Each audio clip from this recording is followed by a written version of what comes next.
comparto mando. Ahí tienen ya en la pestaña principal para poder cargar la asistencia, ¿sí? A las comisiones 2 y 3. Fíjense si pueden, a ver.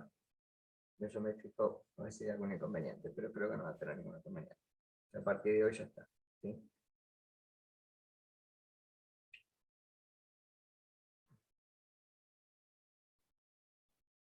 ¿Se ve el PowerPoint de fondo? ¿Sí? Sí. Bien. Bueno.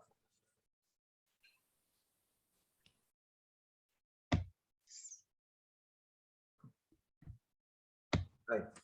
Bien. Bueno, vamos a hacer un repaso mínimo de lo que hicimos la clase pasada, ¿sí? Yo había cargado mal el enlace, después lo corregí. Tienen la clase del lunes pasado ya cargada ahí en la plataforma. Y tenían dos trabajos para ver, el de morfología bacteriana y el de metabolismo y fisiología bacteriana. Recuerden que las bacterias, como organismos procariotas, tienen, en este caso, en el caso que vamos a ver nosotros, un metabolismo de tipo heterótrofo, es decir, necesitan nutrientes para poder sobrevivir. En el caso de los alimentos, toman los nutrientes del alimento, pero en los patógenos, recuerden que las características del alimento no se ven modificadas, que los caracteres organolépticos no se ven modificados, con lo cual ese alimento se dice que tiene riesgo sanitario. Vayan anotando estas cositas, ¿sí? ¿Qué implica que tenga riesgo sanitario? Que es peligroso para la salud. Si yo no veo un alimento alterado, obviamente lo voy a consumir. Si lo veo alterado, no lo voy a consumir. De ahí que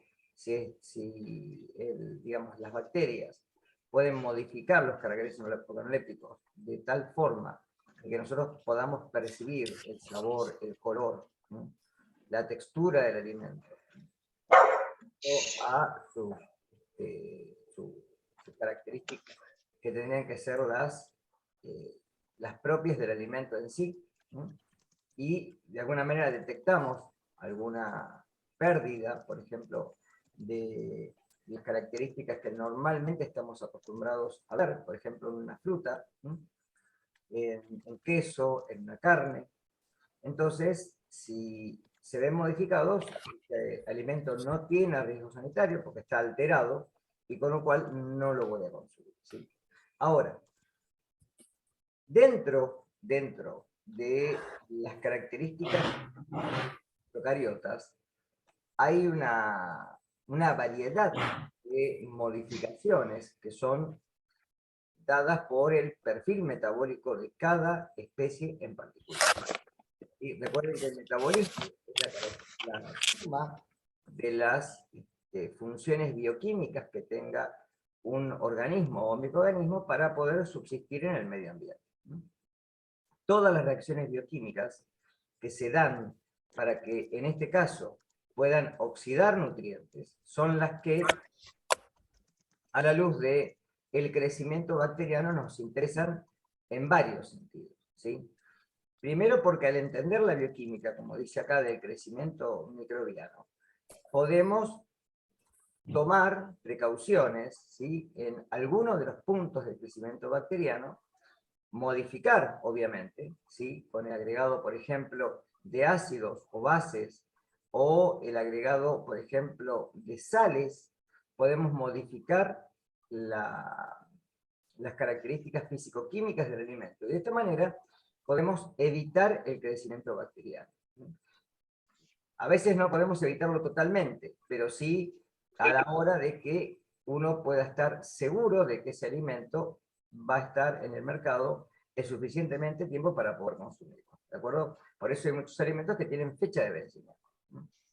Ahora, también nos interesa porque, entendiendo el metabolismo bacteriano, cuando uno quiere recrear las condiciones medioambientales necesarias para que estos microorganismos puedan crecer, in vitro, no in vivo, es necesario para poder darles todos los nutrientes, es decir, las fuentes de carbono y las fuentes de nitrógeno, las condiciones del medio ambiente como el oxígeno, por ejemplo, para que puedan crecer en medios de tipo artificial o natural, ¿sí? Eso se hace en el laboratorio, que es lo que van a hacer ustedes en la parte práctica, más, ¿sí?, cerca de fin de año. Y por esto, lo que dije recién, ¿sí?, impedir de alguna manera el crecimiento de algunas bacterias que son alterantes o indeseables, que obviamente al modificar los caracteres organolépticos de los alimentos, hacen de que el alimento se encuentre menos tiempo disponible en el mercado para su consumo. Y obviamente la microbiología médica es lo que nos va a dar la pauta de cuáles son los síntomas clínicos que tiene un paciente ante una intoxicación o una infección alimentaria, ¿sí?, que en conjunto se denominan ETAs, enfermedades de transmisión alimentaria. ¿Notaron eso?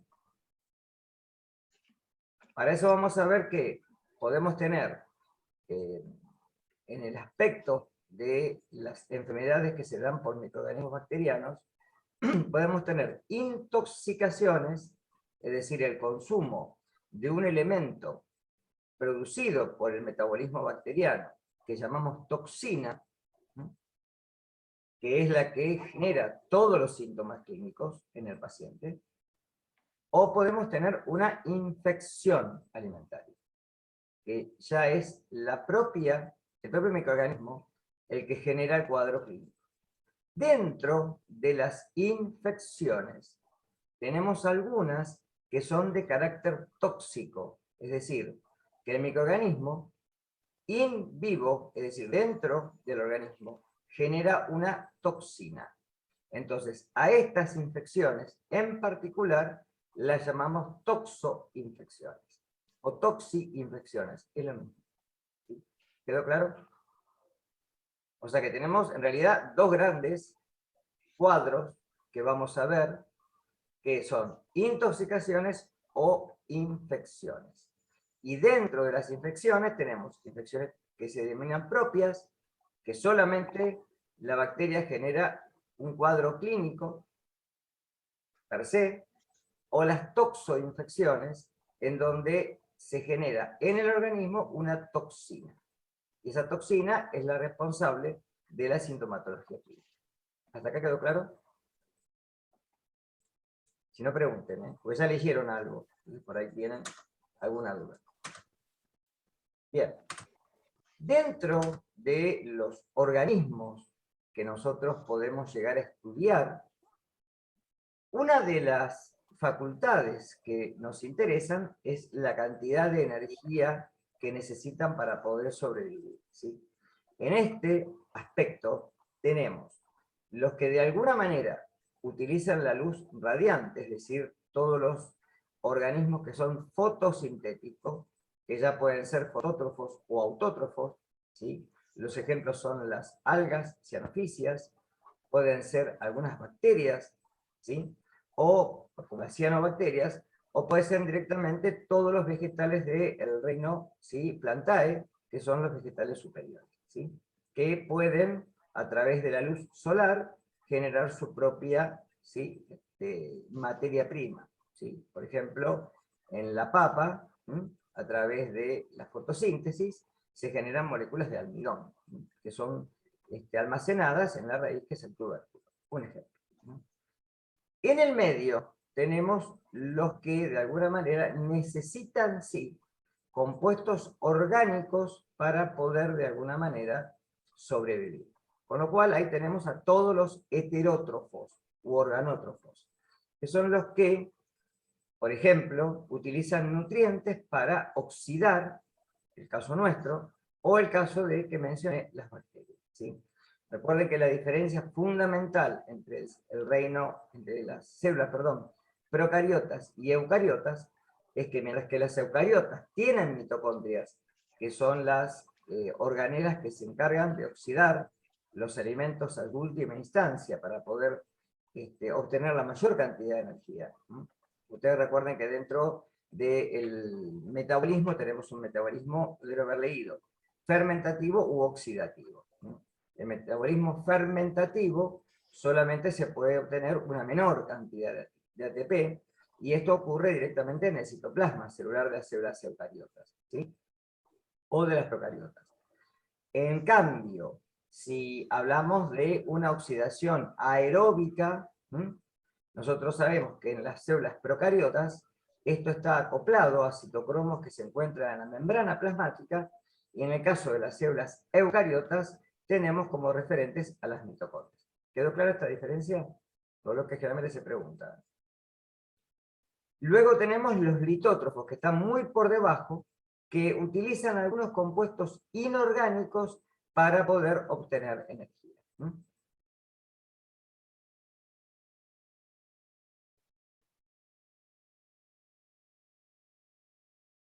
Ahora, dentro de este aspecto, nosotros tenemos un tipo de respiración aerobia y anaerobia. Es decir, las bacterias pueden utilizar o no el oxígeno, ¿sí? Hay bacterias que van a ver que son facultativas, ¿sí? Que uno generalmente, cuando reporta este tipo de microorganismos, dice anaerobias facultativas. ¿Qué quiere decir esto? Que son bacterias que pueden crecer en presencia o en ausencia parcial de oxígeno, con bajas tasas de oxígeno, ¿sí? Por eso, cuando hablo de microorganismos aerobios, como por ejemplo puede ser el caso de una pseudomonas, ¿sí? Estamos hablando de que el último aceptor de electrones es el oxígeno, ¿sí? Con lo cual necesitan sobrevivir en condiciones, ¿sí?, naturales de oxígeno. En cambio, cuando hablamos de una fase anaerobia, hay un aceptor final inorgánico que es diferente obviamente del oxígeno. Por ejemplo, la transformación de nitratos a nitritos. ¿Qué cambió ahí, chicos?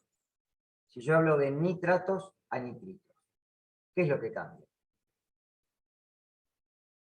¿Y de quién? Esto es repaso de química, que vimos el año pasado, lo vieron conmigo. ¿Qué es lo que cambia? De un nitrato a un nitrito. ¿El número de oxidación que utiliza? ¿De quién? Del nitrógeno. Nitrógeno, ¿sí? Cambia de 5 a 3, ¿está claro? Entonces, como de alguna manera, ¿sí?, vamos a ver después que para que haya una, ustedes recuerden que siempre que hay una oxidorreducción, ¿sí?, hay un agente oxidante y hay un agente reductor. Esto lo vamos a repasar la clase que viene, ¿sí? Entonces, como siempre tenemos alguna sustancia que tiene que ser oxidada, tenemos que tener alguna sustancia que debe de ser reducida. En este caso, el nitrógeno reduce su estado de oxidación de más 5 a más 3. ¿Quedó claro? ¿Sí? Bien. Y en la fermentación, el aceptor final generalmente son compuestos orgánicos. A ver, si leyeron el capítulo de metabolismo bacteriano, habrán leído que hay distintos tipos de fermentación. A ver, alguien que me diga algo de lo que pude haber leído. Cuando hablamos... Hay fermentación heterótrofa, donde es más de una fermentación, o sea que es combinada. Sí. A ver. La fermentación alcohólica también. Está bien. ¿Qué más? La láctica, que es la nuestra. ¿Mm? Después tenías con ácidos también, con ácido, no me acuerdo. Acético, ácido butírico, etc. ¿Tá? Es decir, generalmente, y ustedes lo vieron el año pasado con nosotros, cuando en el capítulo de química orgánica vimos la oxidación alcohólica, ¿sí? Cuando uno oxida un alcohol, el alcohol se oxida a aldehído y después a ácido carboxílico, ¿sí? Es muy común en las bacterias este tipo de fermentaciones, ¿está claro? Entonces, cuando no pueden de alguna manera respirar, necesitan oxidar. De ahí que los que son anaerobios facultativos tengan estas dos condiciones. Ahora, ¿en qué cambia? Y obviamente en las tasas de crecimiento, ¿sí? si yo tengo una bacteria que de alguna manera tiene la facultad de poder oxidar o fermentar, el crecimiento en la fase aerobia siempre va a ser mucho mayor que en la fase anaerobia o en la cual estoy reduciendo las tasas de oxígeno. O sea, el crecimiento va a ser mucho más lento, porque obviamente la cantidad de energía que puedo obtener a través de la oxidación es mucho menor. ¿Queda claro esto? ¿Sí? Bien. Ahora, todos los organismos, y obviamente microorganismos, necesitan sí o sí una fuente de carbono y una fuente de nitrógeno para poder subsistir, ¿sí? En el caso de, por ejemplo, los vegetales superiores, ¿qué utilizan como fuente de carbono? Los que son autótrofos. ¿Lo está diciendo ahí? Dióxido de carbono. El dióxido Dióxido de carbono. de la atmósfera, ¿está claro? Dióxido de carbono y agua forman compuestos orgánicos como la glucosa. ¿Está claro esto? ¿Sí? Ahora, en el caso de los heterótrofos, utilizan compuestos orgánicos. En el caso de las bacterias, ¿cuáles son los compuestos orgánicos que ustedes leyeron que van a utilizar? ¿Qué necesitan para poder sobrevivir? ¿La glucosa? Sí, es decir, hidratos de carbono en general, ¿no? ¿Sí? Hidratos de carbono, ¿qué más? Proteínas. Pueden usar, Proteínas, lípidos. Proteínas. Azufre, fósforo. claro, pero esos son minerales, ¿sí? Como yo hablo como fuente de carbono. Como fuente de carbono pueden utilizar o bien los aminoácidos de las proteínas, o bien pueden utilizar hidratos de carbono, ¿sí? De los azúcares, tanto de los polisacáridos como los disacáridos. Es muy común, por ejemplo, estudiar, cuando uno estudia Escherichia coli, el operón LAC, el operón lactosa. ¿Cómo utiliza la lactosa del medio de cultivo? ¿Está claro? La lactosa es un disacárido formado por galactosa y glucosa, ¿sí? Y también, en algunos casos, pueden utilizar lípidos, porque tienen, algunas especies pueden tener lipasas, ¿sí? Y la fuente de nitrógeno lo obtienen a partir, obviamente, como dije recién, de compuestos orgánicos, como por ejemplo las proteínas, ¿sí? En el caso de algunas especies, ¿sí? Pueden utilizar el amoníaco del medio, ¿sí? Y las plantas utilizan el nitrógeno ambiental, ¿de acuerdo? Ahí está lo que dijeron recién. Siempre vamos a encontrar que dependiendo del crecimiento y dependiendo de las necesidades del microorganismo, ¿sí? Pueden necesitar azufre como sulfatos, generalmente lo vamos a encontrar. Pueden usar fósforo, generalmente que puede estar como fósforo inorgánico, como pirofosfato, y distintos minerales, ¿sí? Es muy común que hay ciertas especies bacterianas que necesiten minerales para el crecimiento. Hay minerales que son muy comunes, como por ejemplo los elementos que denominamos o bioelementos secundarios, como el potasio, el calcio, ¿sí? Y algunos elementos que son menos comunes y que en algunas especies son indispensables y en otras no. Por ejemplo, el magnesio, el hierro, el cobre, el zinc, el manganeso, etc. ¿Sí? Y en algunos casos, los microorganismos que denominamos exigentes, vamos a ver el caso de Staphylococcus aureus, ¿sí? Utilizan algunas vitaminas como precursores, ¿sí? De sus factores de crecimiento, ¿sí? Y en los medios de cultivo, generalmente artificiales, estas vitaminas son agregadas para poder darle al microorganismo la posibilidad de crecer. Como factores ambientales, esto vamos a tener toda una clase después, ¿sí? La clase que viene, en donde generalmente la mayoría de los patógenos que vamos a encontrar en química médica asociada al consumo de alimentos, ¿sí? Son neutrófilos. Eso quiere decir que el pH en el cual les es favorable el crecimiento está entre los valores de neutrofilia, es decir, de 7,2 a 7,6. ¿Sí? Hay bacterias que pueden crecer, ya vamos a ver, a pHs más bajos, ¿sí? Y siempre tenemos un límite. Por eso que generalmente el poder acidificar un alimento nos da condiciones de seguridad alimentaria. Generalmente, acidificar, digo, porque alimentos alcalinos, alcalinizar alimentos es muy raro. Realmente lo que hacemos es agregar ácidos para poder mantener el alimento, ¿sí?, un mayor tiempo. Y después, la cantidad de agua. ¿Sí? La cantidad de agua es muy importante, porque obviamente estas bacterias necesitan, ¿sí?, acarrear agua desde el extra al intracelular, junto con, obviamente, iones. Recuerden que los iones siempre están solvatados. ¿Sí? Acá generalmente vamos a encontrar que no hay bombas, ¿sí? Hay solamente canales, que generalmente se denominan porinas, en donde pueden atravesar la membrana los iones que son necesarios. ¿Sí? De ahí que la presión osmótica del medio externo sea un ítem muy importante. Ustedes recuerden que si yo aumento la concentración salina, ¿qué pasa con la presión osmótica? ¿Aumenta o disminuye? Si yo le agrego sal, por ejemplo, al, digamos, entorno donde está el microorganismo. O sea, aumento la presión osmótica. ¿Qué pasa? Aumenta la presión. Exactamente, ¿sí? Aumenta la presión osmótica cuando aumenta el contenido, ¿sí? Generalmente en el caso que tratamos con elementos es salino, ¿sí? Pero también se puede agregar azúcar, ¿sí?, un hidrato de carbono como la glucosa, y también aumenta la presión osmótica. Por eso hablamos generalmente de que la presión osmótica, cuando es mayor a 6,5, en porcentaje de cloruro de sodio, hablamos de microorganismos que son halofílicos, es decir, que crecen en condiciones de sal que son más importantes y que otras bacterias, ¿sí?, no pueden crecer.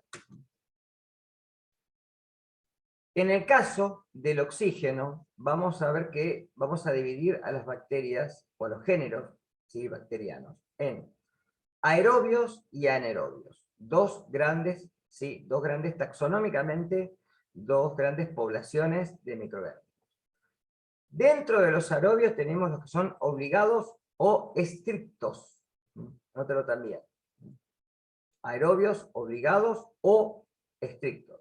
Se pueden encontrar de las dos formas. Los que dije recién, que son facultativos, que generalmente se los llama aerobio o anaerobio facultativo, son sinónimos. Y algunas especies que son microaerófilas. Las especies que son microaerófilas crecen en una concentración más elevada de dióxido de carbono. Esto en el laboratorio se puede recrear con una lata de esas de leche nido, en donde se colocan los medios de cultivo, se coloca una vela, se enciende la vela y se tapa. Con lo cual, ¿qué hace la vela? Consume el oxígeno que se encuentra dentro de la lata. Y genera una atmósfera de microaerofilia, ¿sí?, que generalmente es al 5 al 10% de dióxido de carbono. ¿Está claro esto? Y después, por el otro lado, tenemos los que son anaerobios. Los que son obligados o estrictos también son los que no crecen en condiciones de oxígeno ambiental. El oxígeno les es letal. ¿Sí? Y los que son aerotolerantes crecen en condiciones de oxígeno bajas. ¿Sí? Por eso se habla de aerotolerantes y de obligados o estrictos. Pero siempre tenemos dos puntas, fíjense. Como factores ambientales, fíjense que los que son aerobios obligados y facultativos, esto lo deben haber leído seguramente en el capítulo de fisiología, tienen enzimas, ¿sí?, enzimas muy importantes. Esas enzimas son la superóxido dismutasa, que si ustedes recuerdan el año pasado de química, es cuando el oxígeno tiene su estado de oxidación igual a -1/2, es decir, los dos átomos de oxígeno, ¿sí?, comparten ese electrón desapareado, que es un radical oxidativo por excelencia. Con lo cual la superóxido dismutasa justamente actúa sobre este radical superóxido para poder eliminarlo. Y la catalasa o peroxidasa Es una enzima que tiene estos dos nombres porque depende de la especie que genere una u otra. Igualmente el mecanismo de acción es el mismo. ¿Qué es lo que hace? Transforma el peróxido de hidrógeno, un radical altamente oxidativo, en agua y oxígeno. Esa reacción la tienen que tener seguramente en el paper.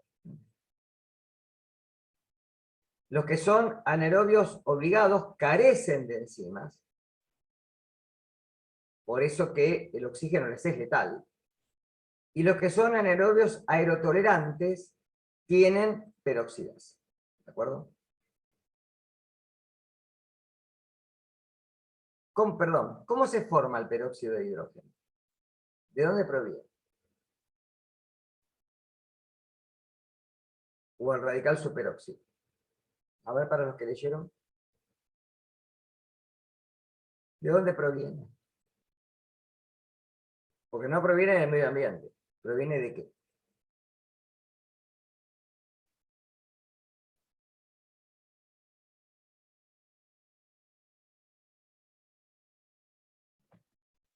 Del metabolismo proviene, pero no sé de cuál.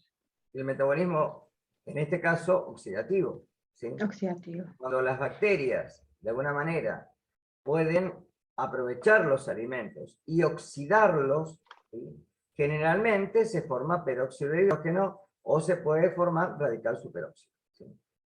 Como estos radicales son de alguna manera letales para las membranas plasmáticas, se necesitan estas enzimas que son capaces de degradarlos. ¿Sí? ¿Está claro? Pero en los aerobios obligados y facultativos y en los aerotolerantes no son letales como en los obligados en los anaerobios. O sea, Los utilizan... el oxígeno les es letal, directamente. Bien, y en los otros no, porque utilizan ese superóxido. Lo utilizan por el tema del oxígeno, ¿no? Exactamente. Por eso utiliza superóxido de dismutasa, para poder eliminar el oxígeno del citoplasma celular. Ustedes recuerden que, por ejemplo, en nuestro caso, y en todas las células eucariotas, estos radicales se encuentran dentro de los peroxisomas. ¿Sí? De ahí que tengamos una forma de poder eliminarlos del metabolismo oxidativo. ¿Sí? Si no sería imposible. ¿Sí? Entonces, en el caso de... Van a ver, por ejemplo, cuando hagan la práctica con Staphylococcus aureus, ¿sí? Que es el práctico de leche, van a ver que se hace la prueba de catalasa, ¿sí? Justamente con peróxido de hidrógeno. A una colonia bacteriana van a ver que le agregan gotitas de peróxido de hidrógeno y van a ver el burbujeo.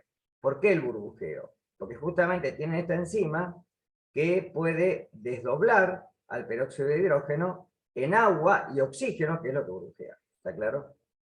¿Sí? Bien. Y factores ambientales que son importantes, ¿sí? Dentro del aspecto generalmente de crecimiento bacteriano, ¿sí? Es la temperatura. Es uno de los factores que generalmente los seres humanos hemos, con el tiempo, aprendido a utilizar. ¿Sí? Tenemos dos extremos, los psicrófilos y los termófilos. ¿Por qué digo extremos? Los psicrófilos viven en temperaturas que son prácticamente, ¿sí?, letales para otras bacterias, y que son extremas. Estas bacterias las vamos a encontrar solamente en los polos. ¿Sí? Fíjense que el rango de crecimiento va de 0 a 20 grados centígrados con un óptimo 15 grados centígrados. ¿Sí? Pero son bacterias que no vamos a encontrar en nuestro medio. Sí vamos a encontrar a los psicrótrofos, que son mesófilos, los que están abajo, adaptados a un rango de temperatura más bajo. Fíjense que el rango de temperatura es más alto. Va generalmente de 0 grados centígrados, podemos tenerlos en heladera, ¿sí? Pero su crecimiento va a ser entre 20 y 30 grados centígrados. Los mesófilos, que son la mayoría de los patógenos que vamos a encontrar y describir en alimentos, son bacterias que viven generalmente a temperatura ambiente. Entonces, el rango de temperatura, fíjense que va de 25 a 40 grados centígrados, pero el óptimo está en 37 grados centígrados. ¿Sí? Los termótrofos también son mesófilos adaptados, que tienen un rango mayor de temperatura, de 40 a 60 con un óptimo de 45. Pero tanto los ciclótrofos como los termótrofos han sido mesófilos que con la evolución del tiempo se han adaptado a temperaturas o algo más bajas o algo más altas. En cambio, los termófilos son bacterias que viven en condiciones de medio ambiente muy hostiles, por ejemplo, en las fallas oceánicas o en los geysers, ¿sí? Fíjense que soportan temperaturas de 60 grados centígrados o más, ¿sí? Generalmente hasta 90, algunas hasta 100, ¿sí? Temperaturas donde el agua sí ya llega a su punto de ebullición, ¿de acuerdo? Esas no las vamos a ver en el alimento. Las que vamos a ver son generalmente las que están en el centro. Los ciclótrofos, muchos mesófilos, la mayoría, y algunos termófilos. Bien, hasta acá. Voy a mostrarles, a ver de la página.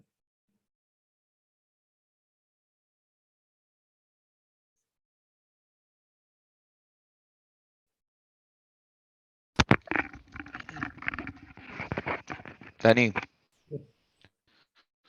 tengo una consulta. Ahí ¿cómo se llama? En el campus vimos solamente yo vi solamente 2 archivos en formato de texto y el resto todos Power. ¿Esos 2 archivitos son los que tenemos que basarnos? Esos son los Eran que, morfología y... sí, acá tienen en microbiología general, Sí. sí, tienen morfología. Esos 2.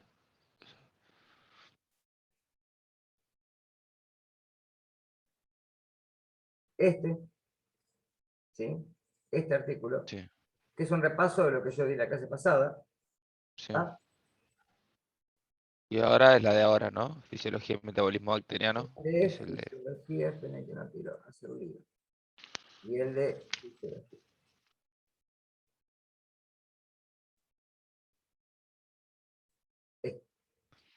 No se ve nada. O sea, se Igual, ve como... Igual lo tengo acá en papel, pero ahí lo ves. no.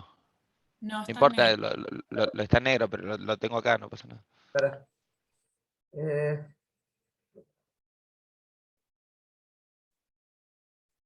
ahí. Sí, ahora sí. Sí, bien. ¿Ven lo que hablaba recién? Reacciones de óxido de reducción. Recuerden Sí, que en el metabolismo la oxidación de los nutrientes es para obtener energía. La energía se almacena en forma de ATP. ¿Sí? Por eso tenemos generalmente la fosforilación a nivel de sustrato y la fosforilación oxidativa. A nivel de sustrato, la que ocurre en el citoplasma, y la oxidativa en las bacterias, en las que ocurre en los citocromas que están adosados a la membrana. Ahí tienen lo que es fermentación. Estas vías no me interesa que sepan todas, ¿sí? No, eso no. Todas estas vías no. Sí, se leanlas por arriba para ver este, qué es lo que se puede dar como producto final, ¿sí? Las que son homofermentativas o heterofermentativas. Recuerden que cuando son homofermentativas es cuando se da un solo producto. Las que son heterofermentativas son las que tienen más de un producto. Acá también tienen el ciclo de Krebs, no quiero que lo sepan de memoria, ¿sí? Recuerden que este ciclo es el que utilizan los microorganismos, que también usamos nosotros y que lo tenemos en las mitocondrias, para que entren generalmente, ¿sí?, moléculas de 3 carbonos, en el caso generalmente es el ácido pirúvico, que se une al acetilcoenzima A, y como viene el oxalacetato, ¿sí?, del ciclo, recuerden que es un ciclo porque esto realmente mientras hay falta de energía, el ciclo sigue, ¿sí? Justamente la relación ATP-ADP es uno de los factores de inhibición del ciclo, ¿sí?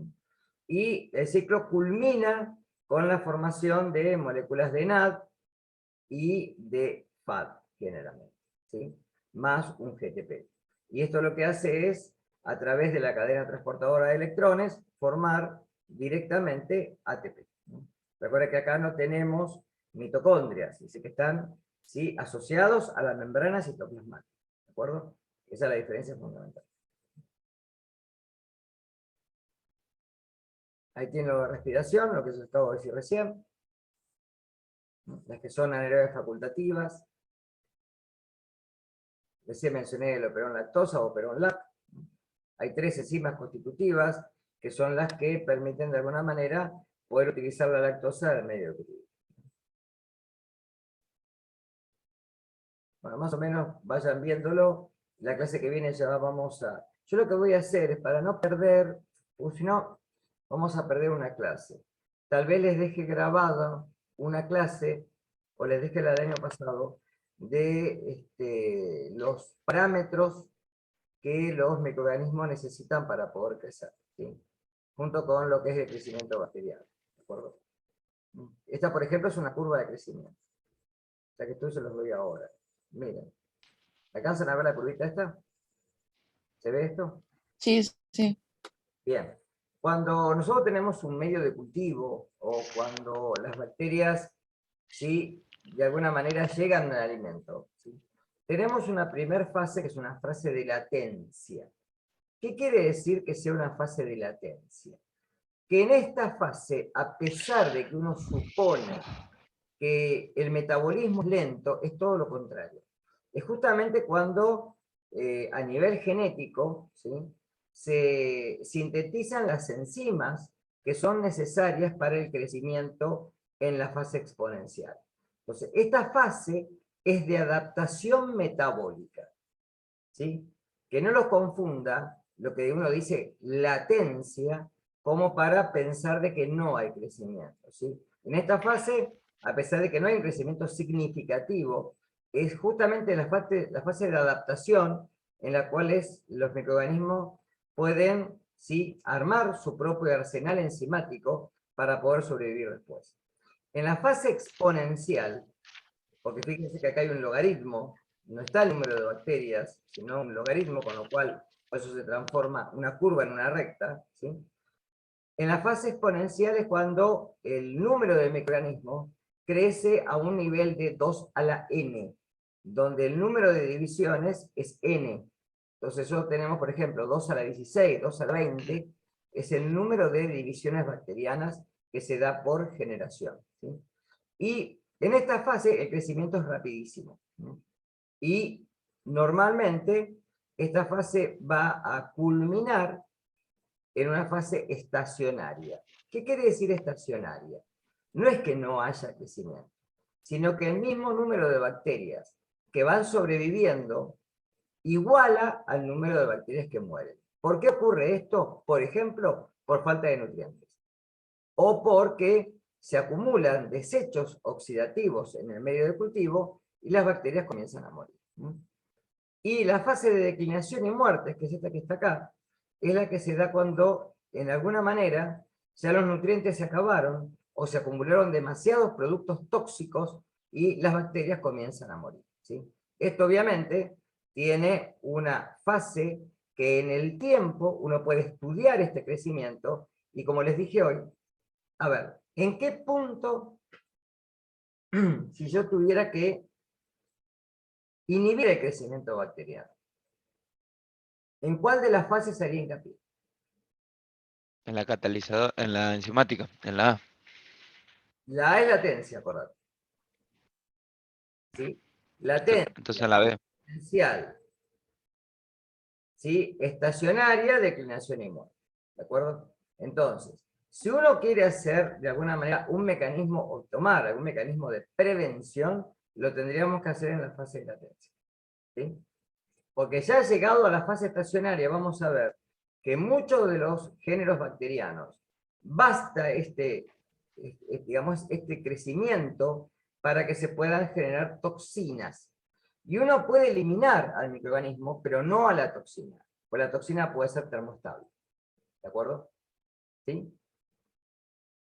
Las esporas. Bien. Y creo que después ya ahí no tienen más nada. Bueno, de lo que leyeron, ¿alguna conducta, alguna duda? De lo de morfología bacteriana, lo que tiene que ver con... recuerden, y tienen... A ver, espera, déjenme ver una cosa. Por ahora son estos textos, ¿no? Sí, Estos dos. sí. Perfecto. Porque después tengo que dar esta clase que... Esta seguramente papel de importancia, esta la voy a dejar grabada, ¿sí? Para que ya la tengan. Y acá tienen, sí, ya, y ahora lo comparto.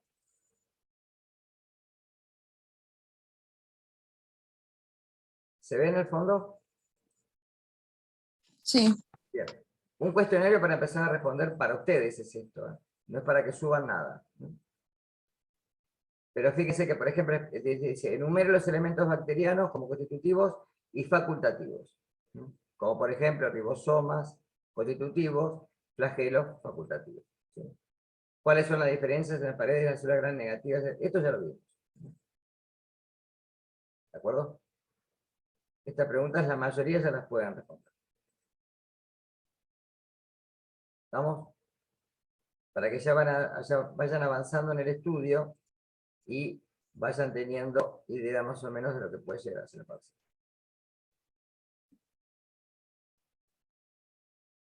Bien, ¿pudieron ver la asistencia?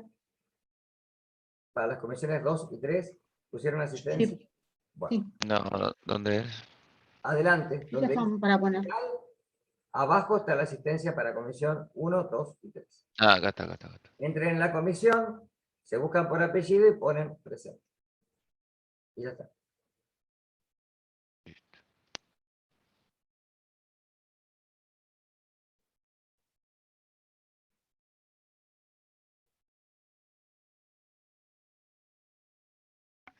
Bien, si no hay dudas, nos veremos el lunes próximo, ¿sí? Y les voy a dejar, sí, una clase grabada. Les voy a dejar esta, más una clase más, ¿sí? Para que tengan, para más o menos cerrar un poquito y ya puedo empezar la otra semana con microorganismos, con bacterias en sí, con los géneros bacterianos en sí, ¿sí? ¿De acuerdo? La que dejas ahora es la de pH. La que voy a dejar, sí, es la de parámetros físico-químicos de los alimentos. Esa voy a Bien. dejar. Sí, esa se la dejo grabada esta semana. ¿Sí? Bien. Bueno, si no tienen más dudas, nos veremos la semana que viene, el lunes. No falta. Siempre a la Gracias, asistencia. profe. Chao, gracias. Dale, hasta Chao, luego. profe. Chao, gracias. Chao, profe, gracias.